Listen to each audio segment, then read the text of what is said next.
Welcome back to the DARF show. Long time before you guys have been back in studio. I'm going to say we're the first professional team to come back, though. Professional sport, yeah. Yeah. Absolutely.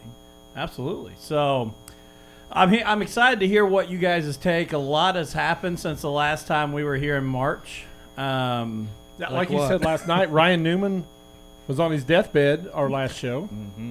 And Kyle Larson was an up-and-coming NASCAR superstar. Yeah. And he was young money, now he's no money. Yeah. And now Ryan Newman has come back from the dead, and Kyle Larson's an up-and-coming World of Outlaw sprint car star. And won 2 features here last week. Yeah, he did. New track record. Peebly. A lot has changed. Hey, does that make him old money in the World of Outlaws? I think you're probably still closer with no money. Okay. Unless he sold those 2 houses he had up. Yeah. Unless he's cashed that 8.5 in. Yeah, now he's a member of the NASCAR.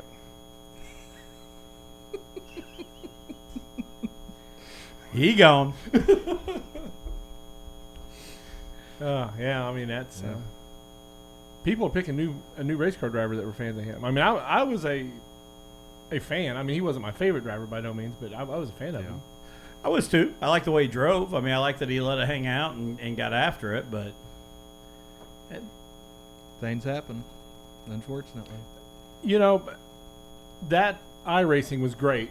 You know, I'm glad they did that, but it was so relaxed that I think he became a victim of a relaxed atmosphere. Mm-hmm. You know, when you got your leash around your neck, you know how far you can pull.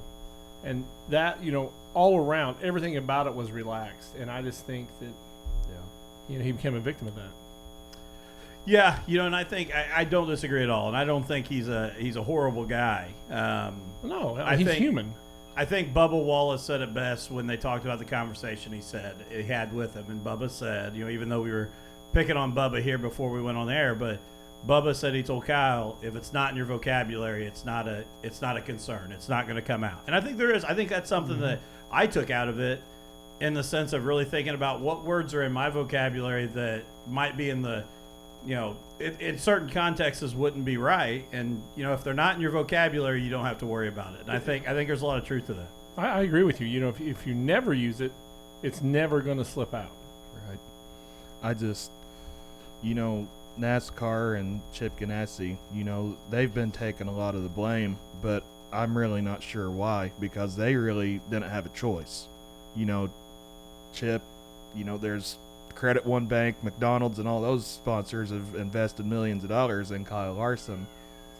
They all leave him, and then everybody's pointing the blame at NASCAR, saying boycott NASCAR for all this stuff, which I think is wrong. Well, that's becoming the American way now. Yeah. Let's not blame the guy doing the wrong. Let's Yeah. blame everybody punishing Yeah. the guy that did the wrong. Because I guarantee if I was a team owner in NASCAR, I'd have done the same exact thing. I agree 100%. You know, you got all those companies, sponsors, and all that. You know, what are you going to do?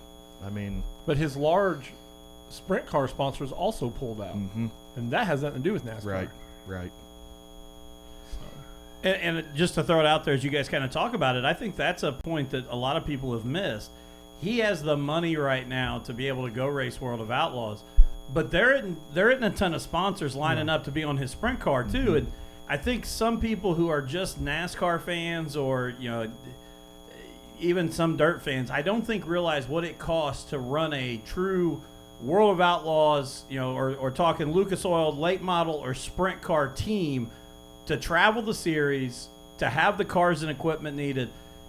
You need sponsors. Yeah. I mean, this idea that, he's Kyle Larson, he's got all this money, he doesn't have to worry about it, he can just go run. You still need backing. Yeah, and, you know, that money's no longer coming in like it was. Yeah.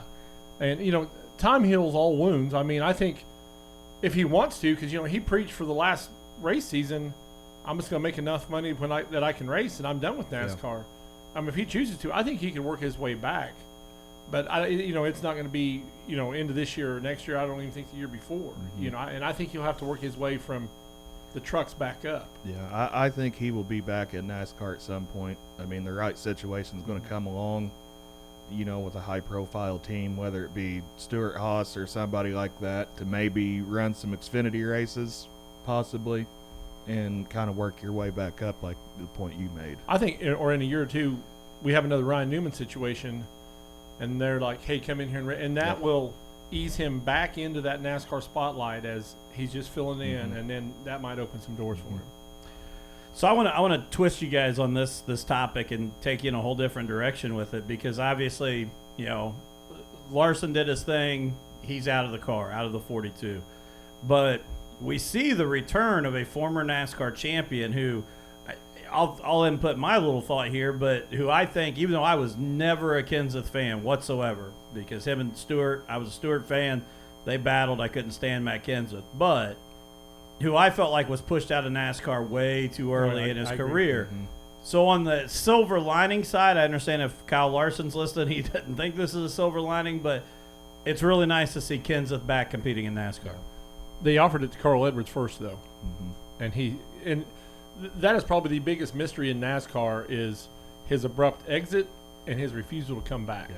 There's something that's going on that. I don't know if he was injured and didn't want to tell no one, or he just became fearful that he was going to get it.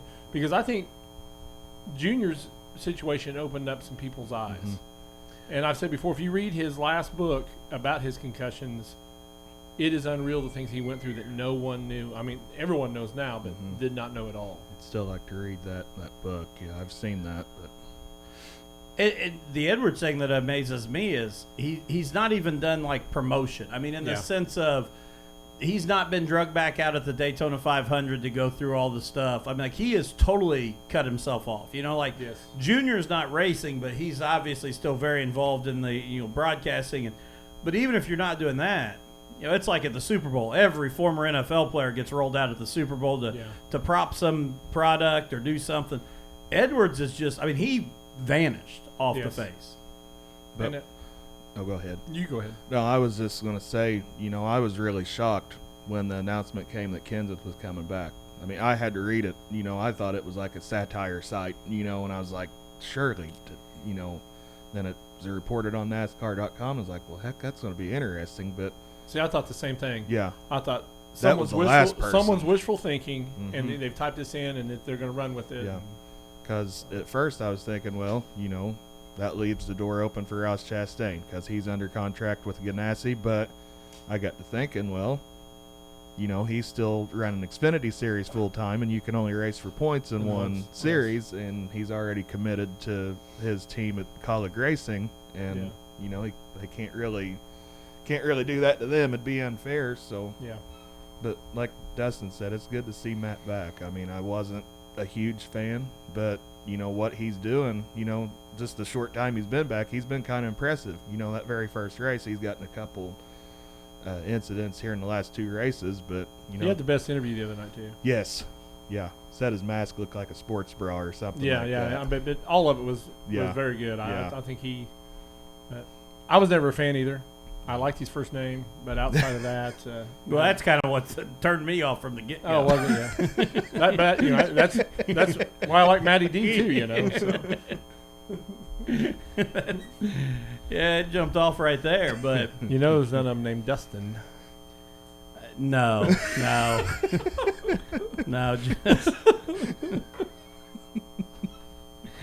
just Ricky Roller Jr.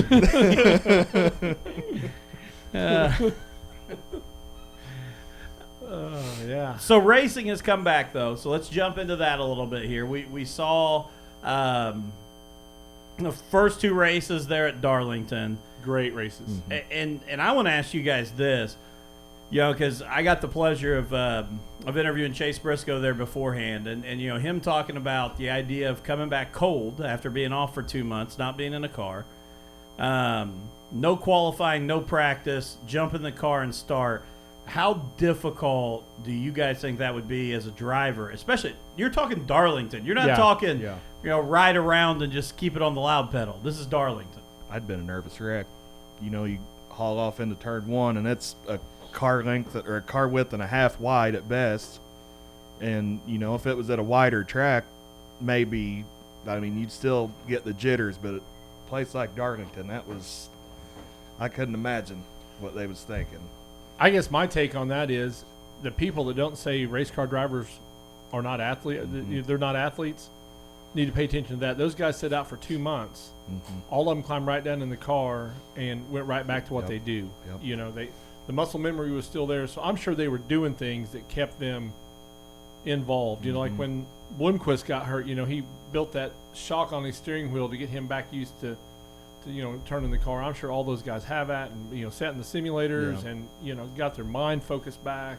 You know, that's what I was going to mention. You know, a lot of them was doing the iRacing deal. You know, it's not seat time in an actual race car, but you're still getting those reps in. You know, you're kind of doing the same deal. You know, you're steering and all that, so it kind of probably kept them in the zone. And that's hard because Dustin let me try his, and I was ready to throw it out in the driveway before I went home. So, you know, I really have no interest to sit back down at it. Tough. Whatever. We'll get a Saturday that instead of us putting dollars on virtual horses, we'll be putting dollars on lap times over there. So it's fun. Which was your favorite Darlington race, the first one or the second one? I would say the first one, just because the excitement of it coming back. Yeah, I'm right there. I mean, both were great, but the first one for me. Me and my brother were texting back and forth, and I kind of grinned. We were probably 30 laps in watching that race, and he sends me a text. He says, "Believe it or not, this is actually entertaining." And I said, "It actually is." You know, for the first time in a long time, it was. Yeah. It almost felt like old NASCAR. My anticipation, you know, I got up that Sunday morning and I was like, you know, this feels like the Daytona 500. Yeah. You know, NASCAR's been off for over 2 months, and you know, that's kind of the off season right there over the winter. Like, well, heck, we're going to go racing today. Can't wait. So, pretty excited. And you know, going to Charlotte now, though, I'm going to throw a kudos out to the governor of the state when he declared that there were condos down there in the corner were homes, and he or no one else could keep them out of their homes, and that allowed them, you know, because I'm sure those aren't cheap. No, I doubt it. So there were race fans at Charlotte. Yeah, a few, very few, but there were still some there. Yeah. Well, you know, Michael Waltrip went in the one to do interviews, and you know there were 8 or 10 in each one. So that's. So I want to go back here real quick just to rewind because, you know, now friend of you know, Thirsty Goat Entertainment, but you asked what the best race at Darlington was, and personally I have to say it was the last one, and that's when Briscoe and Kyle Busch did battle. Oh, I was talking about the... I know you were. Yeah, but I'm pulling the sprint car game again. I know you are. Bringing it around. I'm bringing it around. But I haven't forgot how you tricked me last night. So that's... But that was... number one, obviously, people I'm sure have heard, you know, prayers for Chase and Marissa Briscoe, and you know the whole thing that they've gone through with losing their first child, and I can't even imagine. And you know, seeing what he put out, he finds out in the infield at Darlington when the rain's coming down on Tuesday, trying to mentally prepare himself to go get in that race car, and then to come out Thursday night, and you know, he had ran well all night long, had been up front leading. And you start counting down those laps, and I just knew. I mean, when you start watching those times, and Busch just kept clicking it and clicking it and clicking, and you knew you were going to get there. And personally, and I'd love to hear you guys' take on it, I think that was Chase's Cup moment in the sense of, you know, I think there's always those questions that surround guys in Xfinity or the Truck Series that have success. Can they cut it in Cup? I think that was his moment to prove. Are you going to back off? Are you going to make mistakes? Are you going to fight for this? And I have to say, he impressed me more than and I'm a fan, but he impressed me even more with that whole deal with Busch the other night. Yeah, that was probably the most impressive race I've seen him. You know, Busch passed him going into one on the last lap, and he just freaking let her rip on the high side, and, you know, didn't take no for an answer, and he come out on top. I'm going to put a few toes on my soapbox that I'm saving for later. Yeah, because just hold off. But go ahead. I think Kyle Busch in the Truck and Xfinity series is kind of like Bloomquist with the local guys. They carry such an aura about them that when you realize, oh my gosh, that's Kyle Busch, the guys in Truck and Xfinity mess up just because, you know, anybody else could pressure like Kyle does, and I think they can do it. But when they start realizing, okay, this is Kyle, the winningest guy in this series, so I'm going to mess up because it's Kyle. I don't want to wreck him, so I'll end up wrecking myself trying to stay off him. They drive more conservatively. Yes, immediately as soon as they realize it's him. And I don't think Chase has that. I don't think you can rattle Chase. I don't either. And I think that was the whole deal. Was like, I don't care who you are, I'm winning this freaking thing. Yeah. And that was why I think he did win. And because Kyle went to the fence, and Chase didn't care. And in those lower classes, no one does that to Kyle. He knows I'm gonna give him a nose, or I'll swerve up toward their door, and they're gonna give it to me. And Chase is like, not happening, brother. No, I'll bounce off the wall and I'm riding you. Yeah. Let's go. Yeah. So, and I agree, that was his cup moment. And teams need to look at that and say, this kid handles, like a diamond under pressure there. And again, and I'm not trying to keep bringing up that situation, but he's riding with the emotions. And he admitted there in the post-race interview, I was balling. He said, my crew chief is trying to remind me to focus. I'm balling in the car. To deal with that emotion, and you've got Busch. Like, he had everything set up to fail at that moment. Yes. Mm-hmm. And no one would have questioned him. No one would have judged him.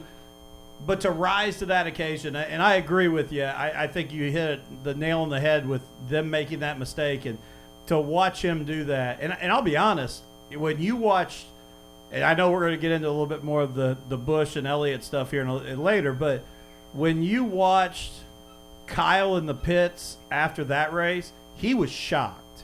Oh, yeah. It wasn't, I'm pissed off. It wasn't, I've got an issue. It was, he saved that for the truck race the other night. yeah, but like, he was on pit lane, just like jaw down, just like, did that kid really just do that to me? And Because that was the coolest thing. Xfinity drivers don't drive him like Right, that. and that's what I loved. I love, and you got him right there over the pit wall, and you got Chase out there, and and I know I'm a huge fan, so people can be upset me pushing him, but How can you live in this area of Indiana and not be a fan? I don't know.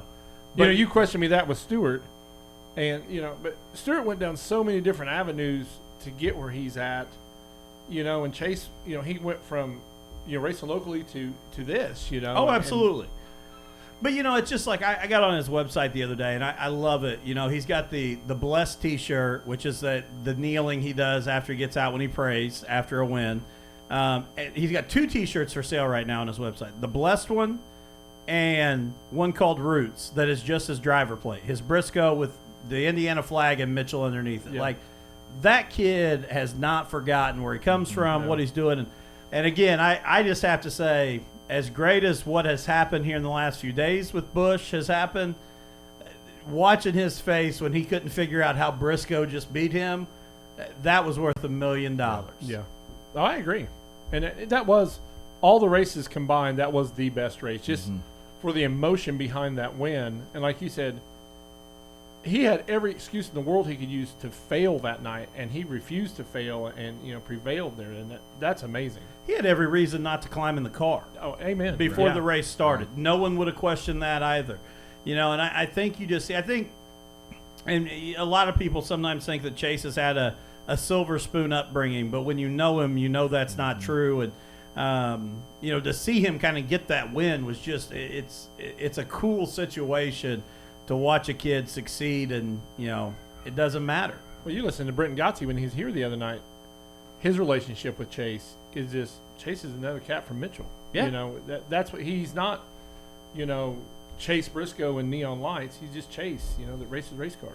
Well, and like I said, when I did my interview with him for Throttled Up, the funniest thing was, and I didn't put it out there, it was off the air, but I'd thrown out the idea of trying to find some Kevin Briscoe film, and him doing one of the reaction pieces like what I did with Huddy and Tater. Off the air, like, he didn't even care about talking about him and NASCAR. He's like, if you can find wins of dads, let's do this. Like, he's not forgotten at all. It's not Chase Briscoe, NASCAR driver, Xfinity driver. He's still Kevin Briscoe's son, Richard Briscoe's grandson, and he's from Mitchell, Indiana. Yeah, and he's got a family that's manufactured home, so it ain't like they were living in mansions. Mm-hmm. No, and sold my family a manufactured home. Right. That's where it all started. So let's jump in. We do go to Charlotte. We talked before we went on air, and I'll have the guts to say it, that I fell asleep before the end of it. I thought that from Daytona being race 1 to that one was the worst race NASCAR has done yet. Still appreciative that they did it, and they ran the whole 600 miles because they could have shortened it, for the situation. But I'm appreciative of that, but that just wasn't the race I expected it to be. Yeah, I mean, I usually try to defend NASCAR, but I mean, like you said, with everything going on, they got the race. That's great, but it put me to sleep, and not very many races anymore do that to me. But I think I started the race out disappointed, because if you're a race fan, that is the best day ever. Because Monaco starts at 2 a.m. Yep. And then you get a small break, cook you some lunch in that small break, and then you got the Indy 500.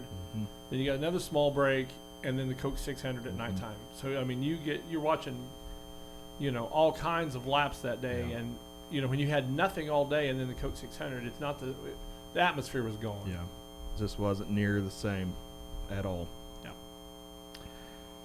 Yeah. And I just got to say this. I mean, when I look at Charlotte, and I know the history there, and during the rain delay, I think at Darlington, the rain delay, I watched the making of the Great American Race or whatever that was on FS1. That was a great documentary about Charlotte and what they did, but I just struggle with those normal, just line them up racetracks. I mean, I do. I mean, even I know we've talked on here back in March, Daytona Talladega I struggle with anymore with the restrictor plate stuff. Like, yeah, that's why I love Darlington and happy they're going to Bristol and Martinsville and Charlotte when it's the Roval. Like, seeing these guys in different situations and unique tracks, I think, is what is so exciting. I agree with that. The only thing in that race that was exciting, I'm glad Clinton didn't get hurt, but that was a horrendous crash into the wall. That was bad. And, that kind of made you interested for a minute. And then when I woke up the next morning and Jimmy Johnson went from second to 40th. Yeah, he had a tough time. Yeah. After the race. So, I spent a little time researching that, like, holy cow, because he looked pretty strong. And I was actually worried about our bet because I said he wouldn't win a race this year. And I said, he might pull it off, so. Bone in for you, buddy. So, and then when I wake up and I check and it had him at 40th, I'm like, we're good, Yeah. So. And the media's starting to worry, they're posting 102 races since his last win. So that's just crazy, though. I mean, 2017 or whatever it is since he's won last won a race. That's unbelievable. And is this the second year him and Canals haven't been together? Yes. Okay. And it makes you wonder, Darrell Walter Boy said, which I think he did, you don't stick around too long. And I think, and Jimmy's a great race car. You guys know I'm not a fan of his, but he is a great race car driver. You don't, and I know, and I'm not a fan either, and I sorry to interrupt you, but you don't win 7 championships and not be able to drive a car. You're exactly right. Let's settle that debate now, whether you think it was whatever, the points, whatever you want to argue, you don't win that much and not be a great driver. But I think he has definitely pushed the envelope beyond capacity of, I think I can keep doing this. Because, and you brought up Canals, the chemistry there does not work right now. And I kind of wish Hendrick would open his eyes and say, this ain't working, let's start, inputting some different personnel until we find something that clicks better than what we have. And I think that's something that's missed in NASCAR a lot. And I like what you just said there with Hendrick looking at it, because I think you look at the most dominating and most successful duos, even when you're talking drivers, it's not just the driver. There are very few drivers that have had the extended success that they haven't had a great crew chief with them. I mean, you go back, Gordon and Ray Evernham, Stewart and Zippy. I mean, you go down Earnhardt and McReynolds. Yeah, you go down the list. It's you have to have that. Darrell Waltrip and Jeff Hammond. Yes. Yeah. I mean, that's what I mean. When you start looking at the best of the best, it's not just, one side. And, we brought up Junior earlier. I think he's a great point. Junior really never found that crew chief to fit with him. He bounced around with the Uris and all over the place. They constantly kept changing. And I think that's something that hurts him, maybe running for a championship at some point. He never had consistency. He could never find that guy that fit with him the right way. Well, with Earnhardt, I think the fans, and Ben Shelton said it best last night, sometimes race fans eat the sport worse than anybody does. And Junior was never, ever let out of his dad's shadow. He never got to Tony Stewart got to be Tony Stewart. Jeff Gordon got to be Jeff Gordon. Kyle Busch is Kyle Busch. Dale Earnhardt Jr. never got to be Dale. Agree with that. They were too close. They held him. This was your dad. You got to be like him. And I think part of that was the age and them racing together, because I don't think Chase Elliott faces that. No, I think, don't get me wrong, I think his popularity has risen because he's Bill Elliott's son. But he never raced with Bill. But it's not that same aspect of what Junior faced with his dad. I don't think, at least. And his popularity is even higher now with what happened, past couple races. So. Uh-oh. Soapbox is getting a huge Chase Elliott fan.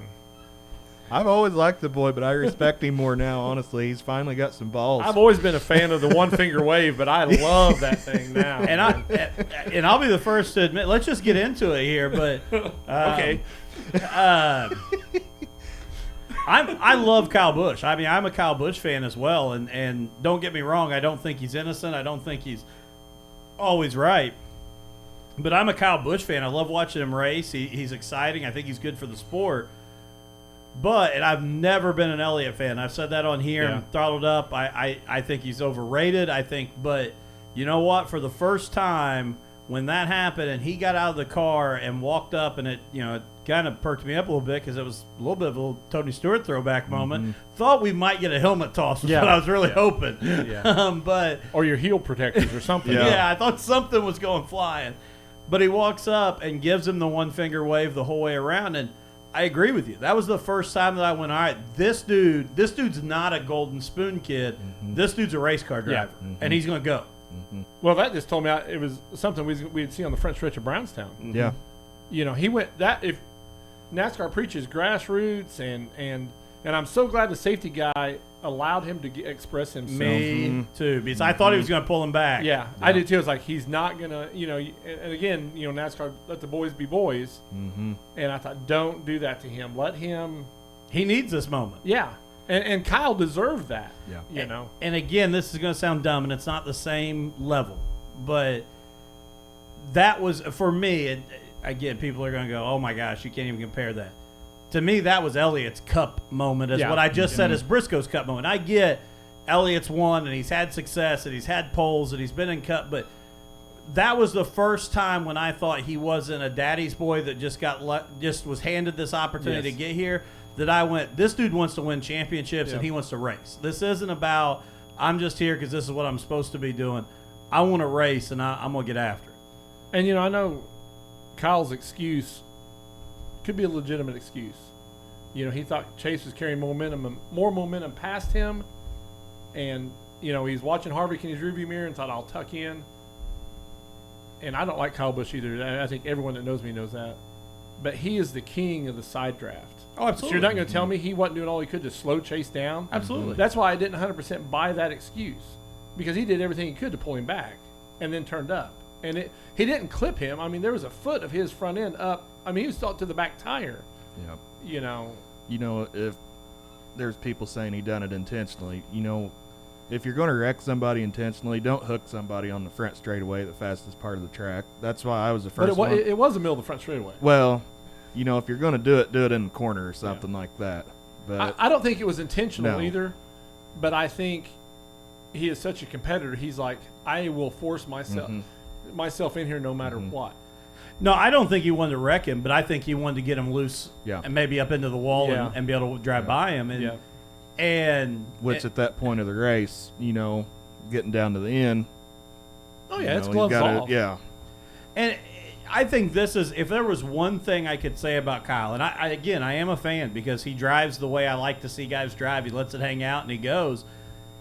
He's got to have the other side of not whining. That's the problem I have. He whines when everybody else drives him like that, but he drives that way. And I know there's probably somebody going to listen to this and say, but you just said you're a Stewart fan. He was the world's worst about it. And he didn't whine. He was pissed. That's the difference. That's what I was going to say. In my experience, he walked off like, you go back to the Logano. I'm going to bust his ass. I mean, it's not... Well, he shouldn't be driving me like that, and I'm blah, blah, blah. It was, I'll bust his ass. Let's go. Yeah. I agree. That is the 100% difference. Is I can't believe you drove me like that. I'm Kyle Busch, and Tony was. We'll take care of this. Yeah. You drive Come me like see me that, at my that's trailer. fine. Yeah. We'll meet out back at the haulers, and then we'll decide it out. That and that's my big downfall on Kyle. He is a great race car driver. Oh God, yeah. But he needs to hire a PR guy, and just run scenario interviews by him and let him hear how he sounds. Because he's letting his off-track interviews outweigh his talent on the racetrack. That's why everybody's talking about him, is his stuff off track. Yeah. They're not recognizing how talented he is. I mean, he's obviously talented, Yeah. but people, you know what I mean? They're taking the bad interviews and because I was judging ready him to on give him the that. kudos when my fault. I made a mistake.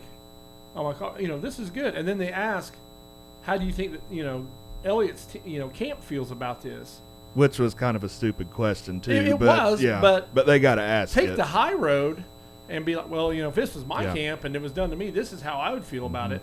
I don't know. You got to ask them. And he goes right back to that, butthole arrogancy, and And again, going back to Stewart, not just trying to defend Stewart in this deal, but if Stewart got asked that stupid question, Stewart's response wouldn't be smart ass towards the other team. He'd have said, "That's the dumbest damn question I've ever been asked. Yeah. Who in the hell let you in here on a media pass?" He would have went after them and just told them, "I'm not answering that question. Is that stupid?" and the fans would have went crazy. Yes, because he just said, "I'm sure they're pissed off and Yeah. don't like what happened, but I'm not getting into it." And so that was the difference too. Stewart, again, I know some people are going to disagree, but I never saw Stewart as a whiner. I saw him as he was emotional. Don't get me wrong, and he was not perfect. But Busch just constantly seems like he's. I think where he looked the worst this week, and of course we ain't seen the night yet, but was after Chase beat him in the trucks, and he jerked his helmet bag open and chunked on his ball cap and threw his helmet in the bag and walked off, and did not interview. He finished second. There was no interview from him, and was in a full-blown pout that someone beat him. He's that confident when he runs those lower classes. I'm going to win. And he could have said, "I'm glad." Hey, $100,000 going to charity because of the bounty. There's so many positives. He could have turned that on, and people thought, "Man, that was cool of him." But he became 5. Do you And I'm think? not even gonna say your son acts more mature after a loss than Kyle Busch does. Do you think he's got like a song he's written like "F you Chase"? Because he's been beaten by Chase twice in the Yeah. last Elliott and Briscoe. Yeah. He's probably having nightmares with them announcing And Chase. I'm going to tell you, I was standing in the middle of my living room, clapping my hands like I was standing like glued to the TV because Kyle started gaining in. I'm like, is this where Elliott says, "Guess what? It's payback time," and then Kyle messed up a little bit and started losing ground, and I was so glad, that he isn't, the guy that cannot be beat. I also love, and I got to give him some credit too, because I talked about the one finger wave, but him to do the bow afterwards, Elliott, I was to gonna go give there the too. bow. Yeah. That's yeah. another one where it's just yes. And he did it exact, so that had been practiced. Oh yeah, it wasn't like I'm being How he stupid. does this. Yeah, he had. This is how Kyle does it because it was perfect. For that. And then that little grin afterwards Oh, at yeah. the camera, that was awesome. Yeah. And shout out to Kevin Harvick and I apologize I can't remember the other 50,000 donated.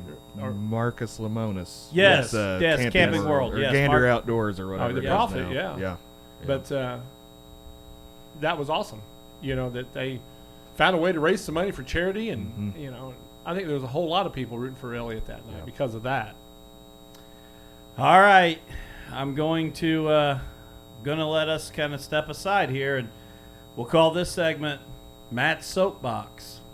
Oh yeah, I've Yeah. almost done it all now. We stayed on him. But I know you got more. I just don't think. But wait, there's more. Every time I bring up the fact of I'm tired of Kyle Busch racing.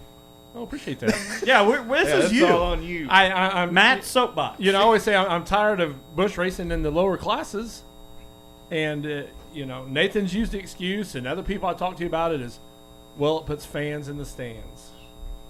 There ain't no fans in the stands, man, and he's still showing up and running. No other sports on TV, so we're going to watch this stuff that's been on for the last week. So I didn't see any need for Kyle Busch to be there. And he's taken racing opportunities away from up-and-coming drivers. He's taken money away from low-funding teams in the lower classes. And I don't see a need in the sport for him to hog that money, because let's put Kyle Busch back in the truck series trying to get to Xfinity, and Dale Earnhardt decided to go down, well, I'm going to run this series every opportunity they allow me to. How would he feel about that? Talk about a whine. He's taking money out of my pocket. My race team can't, they talked, and I'm going to need some help. Who finished second to him in the Xfinity race? I don't know. But they talked the whole race.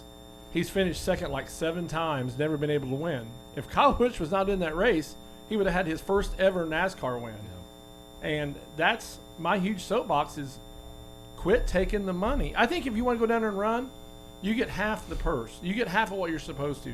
Yeah. There should be a penalty for you if that'd be like, at Indianapolis Colt go down and say, hey, I'm going to play out for Alabama this weekend because I'm off. I think it truly is. Or, I don't know. It's just, I think it's ridiculous. No, I totally see what you're saying. Yeah, definitely. You can run. If you win, you get, or wherever you finish, you're going to have the purse. So here's one thing I would throw out with that, because I do have a counterpoint to you I'm going to bring up. But first, you made me think about it there when you said, running for half the purse. Should those guys that drop down, talking about a Kyle Busch, should we continue this idea of what Marcus Lemonis and Kevin Harvick did? And you can go down and run for it, but it's got to be donated to charity. Oh, let them run for the full purse if it's That's that. what I mean. Yeah. Let them run for the full purse, but it goes to a charity of your choice if you're dropping down, because you've got the opportunity on Sundays to make the money. Because here's my counterpoint, and I'm going to argue. If Briscoe's win is over Noah Gragson at Darlington, I don't think I'm sitting here saying it's his cup moment. No.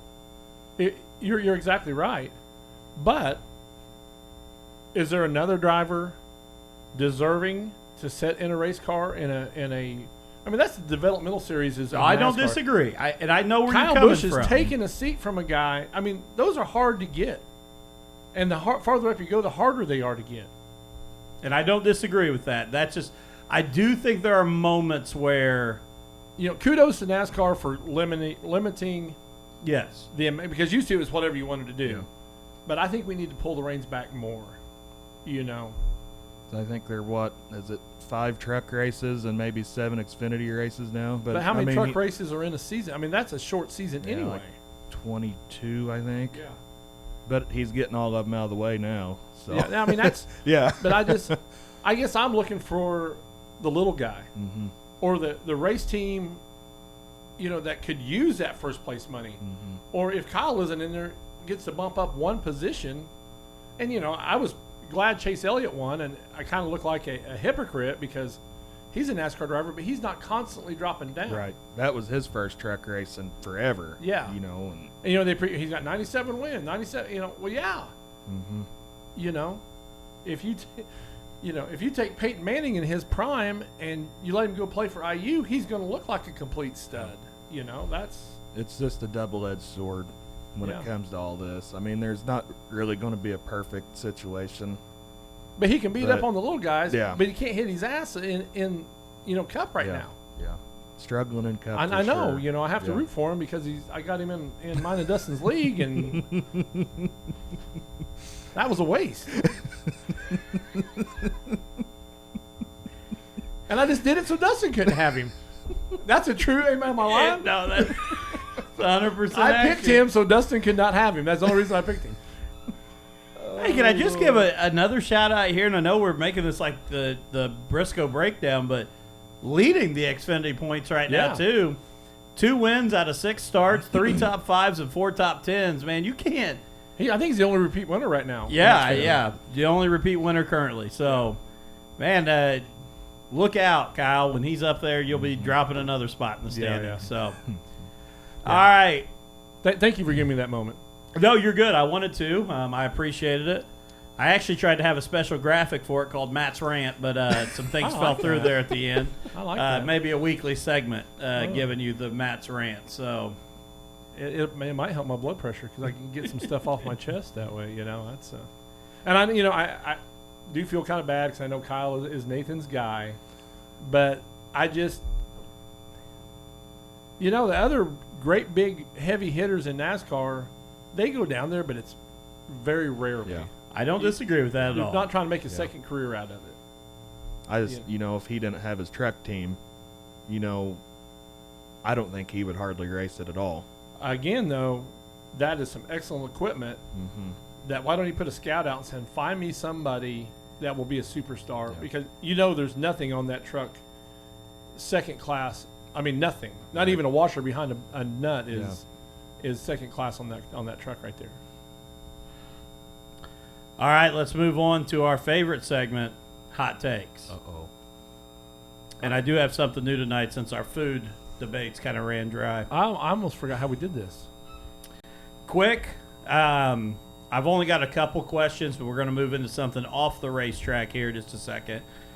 But my first hot take for you is, we talked earlier, Matt Kenseth comes back into the 42 car, replacing Kyle Larson.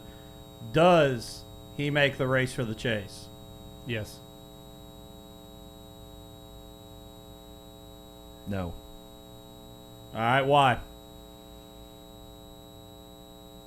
I just want to see more out of Ganassi. I mean, he could luck into a fuel mileage race, restrictor plate race, something like that. I mean, later on down the road, maybe. But I think Matt is a one and done. I think after this year he's not going to race continuously. I mean, So I think if he's going to do it, I don't think he will win a race, but I think he will run consistent enough that he can abolish those those first four races he didn't race, and I think he'll be a 15th or 16th place going into the chase. yeah, because that is a good point. I mean, he's going to have to run well enough to make up for the races that he's missed. And if he gets in the top 30 in points and wins a race, then he's automatically in. But, I mean, he could do it, but I just want to see more out of that team. Before they made the Kyle Busch exemption, he wouldn't have been eligible, Mm-hmm. but now he is. So Kurt Busch is running good. very But, good. I want to see more out of the 42 team right now. So you documenting that? He said no. I said yes. I am. Okay. Now, we did say NASCAR was the first sport to come back, but also UFC has made a return and got a little bit of UFC action. So let's go back to our buddy Kyle Busch and Chase Elliott. If we put the two of them in the octagon, who comes out? Now, here's the tail of the tape. This is interesting. I just looked it up. I wasn't for sure. Kyle Busch, 6'1", 185. Chase Elliott, 6', 145. Who comes out of the octagon? Chase Chase. is from Georgia, man. Yeah. Kyle's from Las Vegas. He'd And sling, you know what? He'd sling Kyle around like a dirty dish rag. I think if Kyle would have been in a few more fights in his life, he might not be so mouthy. Maybe, but I'm going back. I understand that Chase has had a good week and, ruffled some feathers, but I don't know that Chase was probably in a whole lot of fights growing up with Wild Bill as your dad. So, To me, he puts off the persona that he can carry himself. okay, so does Chase have any brothers? Not that I know of. Then I I'm think saying so. Kyle Busch, because Kurt and him had to have fought the whole time they grew up, and I'm going to say Kyle takes Chase in the octagon. We'll never know. Yeah. So We may. It just may not be in an octagon. It might be tonight. Who It may, knows? it may be happening right down the front stretch of Charlotte. but Kurt ain't the toughest guy. So he's Just ask Jimmy Spencer. yeah. I think he ran and hid from Jimmy at Bristol, if I remember right. Yeah. Because Jimmy would whip both of them in the octagon at the same time. I do agree with that, 110%. They didn't call him Mr. Excitement for Yeah. nothing. So that's. I miss Jimmy Spencer. Oh, remember his rant on TV when they let him? Which Oh, one? yeah. No, he had a segment. He had a Yeah. segment on the old. It wasn't Race Hub then. It was the old It race was, show. yeah, it was. Because he would throw in the crying towel. Remember? Yes. I'm gonna have to bring a Yeah. crying towel now. It's like So this week in NASCAR or something Yeah. like that. Yeah. He had the crying towel. He awarded it to somebody Yeah. every week here. That. All right, coming out of COVID-19 and quarantine here in NASCAR starting back up. Obviously, we've seen 3 Cup Series races. Where are you guys on who the champion is going to be this year? Who are we thinking wins the championship? And have your thoughts changed? Who did I even pick? Yeah, that's what I said. I was getting ready to ask. I can't remember what our predictions were. I think didn't we pick Denny Hamlin? We had the same champion. I think so. Yeah. Our final 4 was different, but I think we both picked We had Hamlin. one off in the final 4. Yeah. But I do think we both picked Hamlin. I had Chase Elliott in the final 4, and you had somebody different. I am nervous about Hamlin now. Yeah. He just won, since COVID. But when he rolls out on the racetrack and his tungsten falls out, he loses all the ballast in the car. Mm-hmm. And now he's losing 3 very important crew members for what, 3 or 4 weeks? Yeah. 3 or 4. Oh, yeah, I forgot. Nathan typed his out. Yeah. So Nathan had in the championship 4, he had Chase Elliott, Kyle Busch, Denny Hamlin, Kevin Harvick, with Hamlin as your champion. And you had Hamlin, Kyle Busch, Truex, Keselowski with Hamlin as the champion. I'll still stand with my 4. Yeah. I'm confident right now. Truex makes me nervous because I think the wheels are falling off that team. Yeah. Which I actually think Toyota is in a struggle right now. Yeah, I think they were so much better than Ford and Chevy the last couple years. I don't think they kept up with the times. Yes. And I think now it's biting them. Yeah. Because they are, and you can almost hear the panic in their voice, like when they're talking to their crew chief. And I think they're getting rattled because, like you said, for a while now, they just did what they wanted to. They had the best aerodynamics, they had the best motors, and Ford and Chevy has caught them, if not surpassed them. And, it's... And that's where I'll go back to the Chase Elliott, Kyle Busch thing.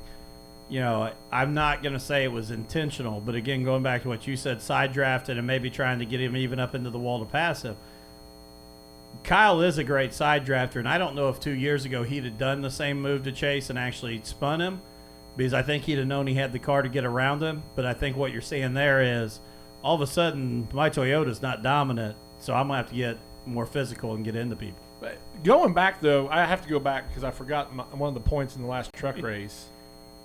That young Zane, I cannot remember his last name. Zane Smith. I was sitting at home calling him in Zane, and I was hoping somebody would hear me because that would be great for him. He was not scared of Kyle Busch. If you watch one of the last restarts, he went to the bottom of the racetrack and went right to Kyle's door and passed Kyle. And this kid is 20 years old, and it wasn't worried at all that was Kyle Busch who's racing like that. And that's one cat that I hope gets a few nods because he impressed me like crazy in that truck race. He was driving a little bit for Dale Jr. in Xfinity. I don't know who I don't watch the truck race. I haven't seen really anything of it. I don't know who he's driving for, but I know it. I think last year he did race a couple races for Junior. So yeah, we can come back now. I wanted to give a shout out to because he impressed me in the truck race. And I just want to go back real quick because I just remembered something. But you just said that Kurt Busch wasn't the toughest guy.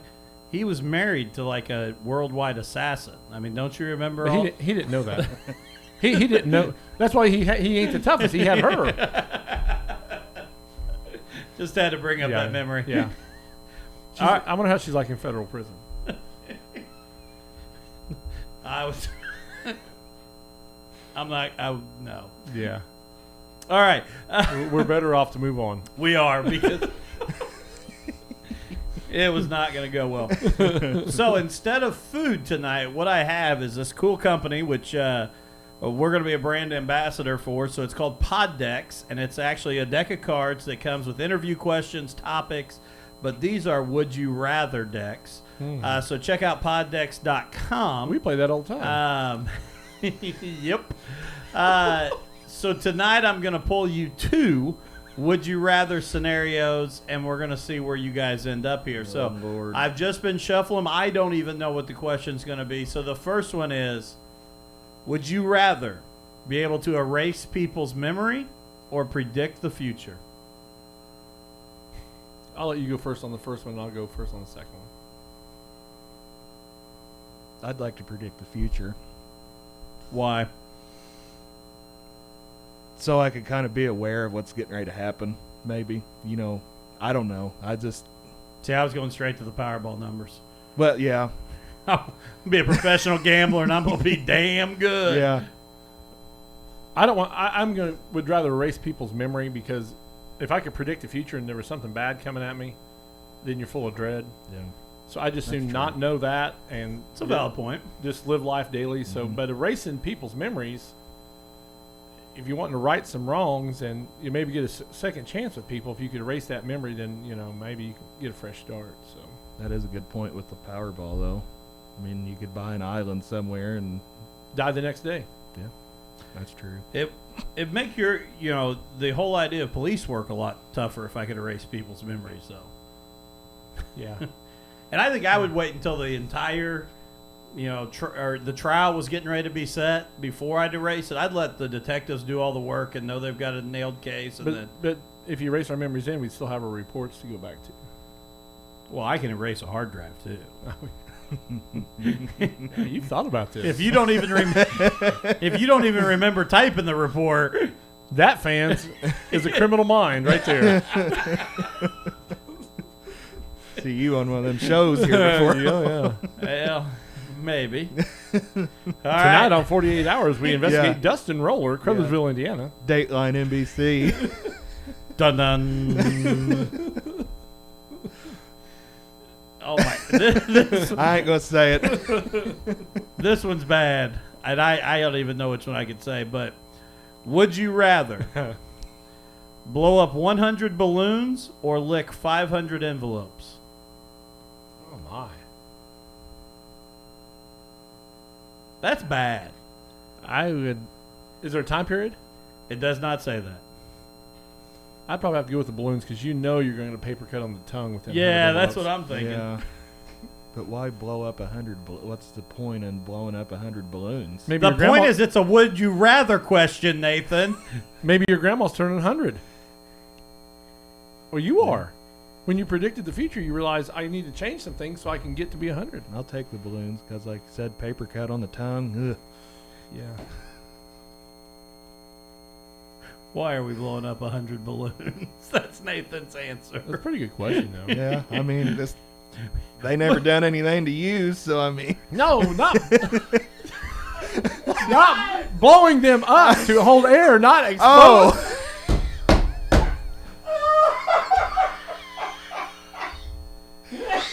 Okay. Well, you didn't specify. Would you rather inflate 100 There you balloons go. or lick? Because I was thinking blowing up as in boom. Why would you do that? They didn't do anything to you. Brownstown education. Yep. Class of 2010.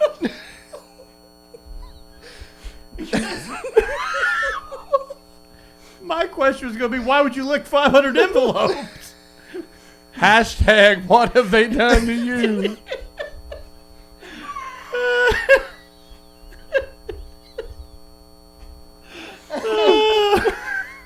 Oh my gosh.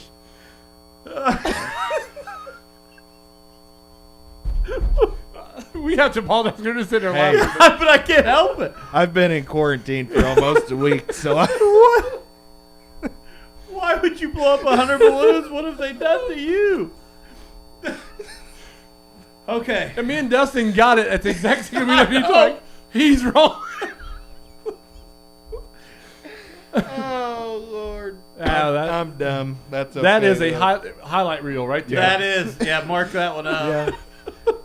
What have they done to you? T-shirts.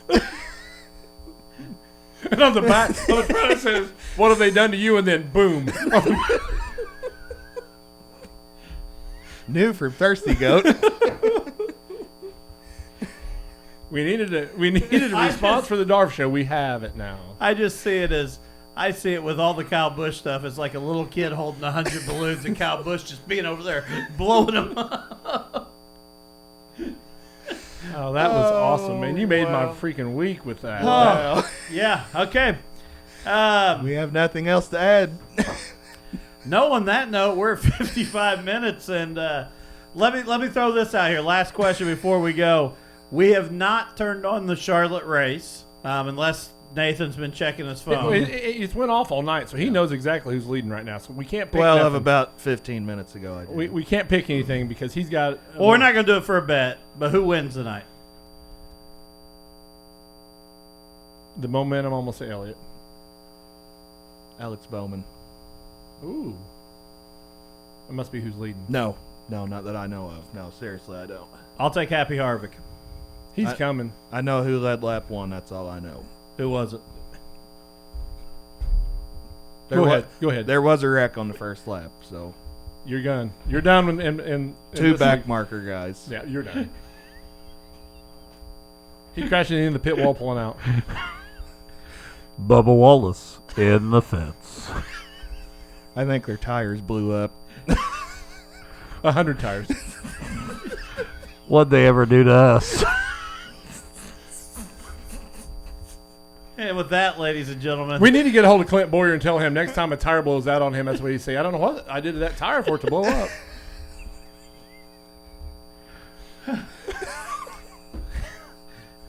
ladies and gentlemen, Good night. we appreciate you joining us. We'll be back next week with the DARF show again. Maybe. We'll talk about 2 races. We'll talk about tonight's race and Sunday's race. So. Public service announcement, though. Be nice to your balloons. You never know what they're going through. Always be thinking. I don't even know what else to say. See ya.